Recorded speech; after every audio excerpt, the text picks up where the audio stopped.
भावी शिक्षकांनो, अनुभव हा सर्वात श्रेष्ठ गुरु असतो, बरोबर ना? याच अनुभवातून 2017ची भरती, 2022ची भरती, जवळपास 4,500 उमेदवार केवळ योग्य कागदपत्र नसल्यामुळे थेट बाद करण्यात आले. याच धर्तीवरती सध्या TIT 2025ची परीक्षा होऊन वर्ष झालंय आणि पोर्टल भरती उंबरठ्यावर आहे. पोर्टलवरती जाहिराती अपलोड होतात आहे, प्राधान्यक्रम सुरू होतात आहे आणि ते झाल्यावरती तुम्हाला डॉक्युमेंट व्हेरिफिकेशन DV साठी जावं लागतं. ते जात असताना कोणती महत्त्वाची 50 कागद घेऊन जायचे. इंटरव्ह्यू राऊंड असेल, विदाऊट इंटरव्ह्यू राऊंड असेल, कन्व्हर्जन राऊंड असेल, कन्व्हर्टेड राऊंड असेल किंवा माजी सैनिक राऊंड असेल, यापैकी कोणत्याही पहिला टप्पा, दुसरा टप्पा याच्यासाठी जात असताना तुमच्याकडे ही सर्व इन्क्लुडिंग MSc सर्टिफिकेट, ही सर्व कागदपत्र सध्या आहेत का, आणि नसतील किंवा असतील तरी त्याच्यामध्ये कोणत्या त्रुटी असू शकतात, असणारी कागदपत्र कशा पद्धतीने तुम्ही ती योग्य व्यवस्थित, सध्या वेळ आहे, वेळेचा सदुपयोग करून तुम्ही रेडी ठेवू शकता. सोबतच जे काही 50 कागद वेगवेगळ्या 12 सेशनमध्ये आपण डिवाइड केलेली आहेत, ती तुम्हाला या व्हिडिओच्या माध्यमातून समजणार आहेत. ती जर तुम्ही योग्य पद्धतीने जर व्यवस्थित हँडल केली तर तुम्ही शिक्षक भरतीतून अगदी वरचा देव जरी आला ना, जसं म्हण आहे, देव जरी आला तरी सुद्धा मी हटणार नाही, तसं तुम्हाला भरतीतून कोण बाद करूच शकणार नाही. मी ॲडव्होकेट प्राध्यापक बालुशा माने.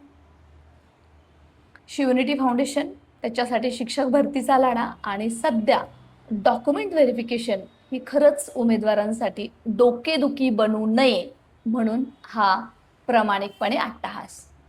व्हिडिओ शेवटपर्यंत पहा जो अपलोड आहे, आणि याच्या अधिकची माहिती, सखोल माहिती जर तुम्हाला हवी असेल तर प्ले स्टोअरमध्ये जाऊन A+ गुरु ॲप डाउनलोड करा. तिथं जवळपास डिटेलमध्ये हा व्हिडिओ अपलोड केलेला आहे आणि कागदपत्र डॉक्युमेंट व्हेरिफिकेशन त्याचं नाव असेल, तो सुद्धा तुम्ही एकदा डोळ्याकडून घाला, म्हणजे तुमची शिक्षक भरतीला जाताना चिंताच मिटणार आहे. व्यवस्थित डॉक्युमेंट व्हेरिफिकेशन हा महत्त्वाचा टप्पा असतो, कारण आतापर्यंत तुम्ही परीक्षा दिलेली आहे, फॉर्म पवित्र पोर्टल वेबसाईटवरती सेल्फ सर्टिफाय सुद्धा केलेला आहे, परंतु पोर्टलद्वारे कोणत्याही ऑनलाईन जे तुम्ही डॉक्युमेंट अपलोड केलेले आहेत, इन्क्लुडिंग लहान कुटुंबाचं प्रमाणपत्र, ते सुद्धा तुम्ही जे काही अपलोड केलेलं आहे ते व्हेरीफाय केलं जाणार नाही. आणि आता तुम्हाला मार्क्स असतील, जर तुमची निवड सुद्धा होत आहे, पण नियुक्ती होत असताना इन्क्लुडिंग पोलीस व्हेरिफिकेशन,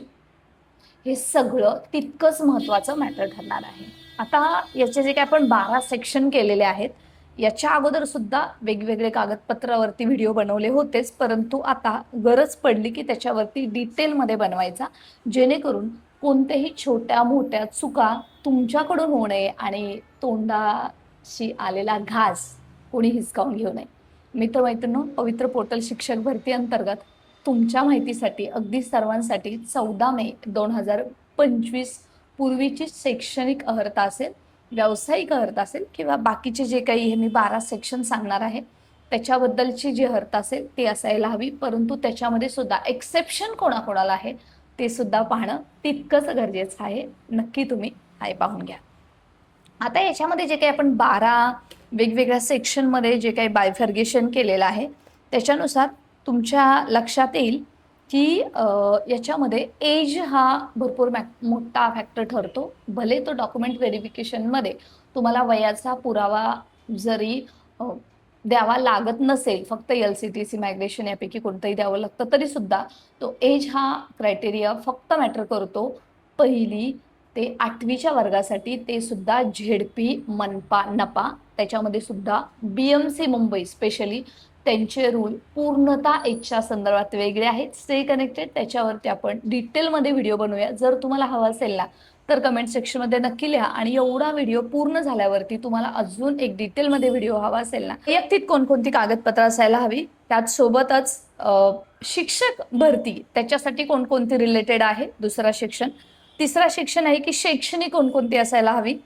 चौथा सेक्शन आहे की व्यावसायिक कोणकोणती असायला हवी. पाचवा सेक्शन आहे की शिक्षक पात्रता याच्या संदर्भातलं कोणासाठी गरजेचं आहे, किती असायला हवं, सूट 5% कोणाला आहे याच्या संदर्भातलं डिटेलिंग तुम्हाला मिळणार आहे. त्याच्यानंतर जे 6वं सेक्शन आहे ते म्हणजे कास्ट सर्टिफिकेट आणि त्याची व्हॅलिडिटी, आणि जर व्हॅलिडिटी नसेल तर काय करायचं आणि कधीपर्यंतची असायला हवी. त्याच्यानंतर अर्थातच जे काही सर्टिफिकेट आहे त्याच्यामध्ये डोमिसाईल येईल, नॉन क्रिमिनल येईल आणि अर्थातच ॲफिडेव्हिट किंवा गॅझेट त्याच्याशी रिलेटेड येणार आहे. 7वा मुद्दा समांतर आरक्षण. 8वं जे सेक्शन आपण केलेलं आहे त्याच्यामध्ये महिला, माजी सैनिक, प्रकल्पग्रस्त, भूकंपग्रस्त, क्रीडा, दिव्यांग याच्या अंतर्गत महिला आरक्षणाचं आहे. याच्या अंतर्गत जागा कशा येतात, त्याचा बेनिफिट तुम्हाला कसा मिळणार आहे आणि यावर्षी ही कागदपत्राचा तुम्हाला एक्झॅक्टली स्वतःला पर्सनली जागामध्ये कसा बेनिफिट होणार आहे हेही तुम्ही यामध्ये पाहणार आहातच. त्याच्यानंतर आहे की पेसा भरती आणि आदिवासी क्षेत्रातली भरती याच्या अंतर्गत सुद्धा तुम्ही डिटेल याच्यामध्ये पाहणार आहे. त्याच्यानंतर 10वं आहे त्याच्यामध्ये जे काही तुमचं जन्माच्या दाखल्याचा जो पुरावा सांगितल्याप्रमाणे मगाशीच तो तुम्हाला द्यावा लागतं. त्याच्यासाठी तुमच्याकडे काय असायला हवं आणि काय नसेल त्याला सबस्टिट्यूट काय असू शकतो हेही तितकंच गरजेचं आहे. त्याच्यानंतर आहे की जे तुम्ही आता एक्स्ट्राचं क्वालिफिकेशन आहे जे विशेषतः जे इंटरव्ह्यू राऊंडसाठी महत्त्वाचं ठरणार आहे. त्याच्या अंतर्गत जे काही नेट सेट PhD जे काही तुमचं एज्युकेशन असणार आहे त्याच्या अंतर्गत तुम्हाला कसा फायदा होणार आहे ते सुद्धा त्याचे डिटेलिंग सुद्धा इथं महत्त्वाचे आहेत.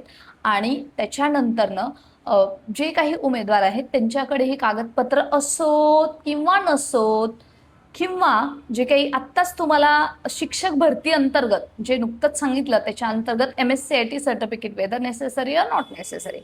देन अगेन जे स्कोर कार्ड आहे, सेल्फ अटेस्टेड फॉर्म आहे, सोबतच जो काही तुमच्या लॉग इन ID बद्दलचा इश्यू येऊ शकतो, पासवर्ड बद्दलचा होऊ शकतो, सर्व details A to Z detail तुम्हाला या व्हिडिओमध्ये पाहायला मिळणार आहेत. सोबतच जर स्कोर कार्ड नसेल तर ऑन दी स्पॉट तुम्हाला काय करता येऊ शकतं, किंवा असेही उमेदवार आहेत ज्यांनी TAIT परीक्षा देताना वेगळ्या कॅटेगरीतून दिलेली आहे आणि सेल्फ अटेस्टेड करताना वेगळ्या कॅटेगरीतून केलेलं आहे. त्या उमेदवारांनी काय करायचं, आणि सगळ्यात शेवटी असे उमेदवार ज्यांनी TET CTET आत्ता रिसेंटली दिलेली आहे त्यांचं शिक्षक भरतीमध्ये भविष्य काय हे सगळं तुम्हाला या व्हिडिओमध्ये पाहायला मिळणार आहे. या यूट्यूबवरती जेवढा व्हिडिओ असेल तेवढा पहा आणि अधिक डिटेलमध्ये पूर्ण व्हिडिओ पाहण्यासाठी प्ले स्टोअरमध्ये A+ गुरु ॲप डाउनलोड करा. तिथंही तुम्हाला हे सर्व डिटेलमध्ये पाहायला मिळणार आहे आणि एकदा पाहणं तितकंच गरजेचं आहे. ॲडव्होकेट आहे, अनुभव आहे, शाळेवरती मुख्याध्यापक म्हणून 4 वर्ष स्वतः काम केलेलं आहे, स्वतः आता PhDचं सबमिशन आहे आणि या सर्व प्रोसेसमध्ये जात असताना TAIT 2025च्या शिक्षक भरतीमध्ये माझा स्वतःचा कोर 135 आहे. तरीसुद्धा मी सेल्फ सर्टिफाय केलेलं नाही आहे कारण पोर्टल भरती मध्ये माझा स्वतःचा याच्यामध्ये काहीच इंटरेस्ट नाही आहे. तुम्ही नोकरी लागावं, तुमची भरती व्हावी, योग्य मार्गदर्शन मिळावं त्याच्यासाठी आपला शिक्षक भरतीचा प्रवास आमचा तुमचा सोबत सुरू झालेला आहे. त्यामुळे पहिल्या टप्प्यामध्ये तुम्ही पहिल्यांदा व्यवस्थित चेक करा येणारे प्राधान्यक्रम, तुमची एलिजिबिलिटी, त्याच्यातून तुम्ही बसणार आहात का, कारण एकदा जर तुमची नोकरी लागली तुम्ही भरतीतून बाद आहात हे लक्षात घ्या. त्यामुळे तुम्हाला दुसऱ्या टप्प्यामध्ये संधी नाही आहे. दुसरा टप्पा आणि पहिला टप्पा याच्यामध्ये जवळपास 5 ते 6 महिन्याचा गॅप सुद्धा असणार आहे. पोर्टल भरतीच्या नियमानुसार 14 मे 2025च्या पूर्वीच सगळे डॉक्युमेंट्स आहेत.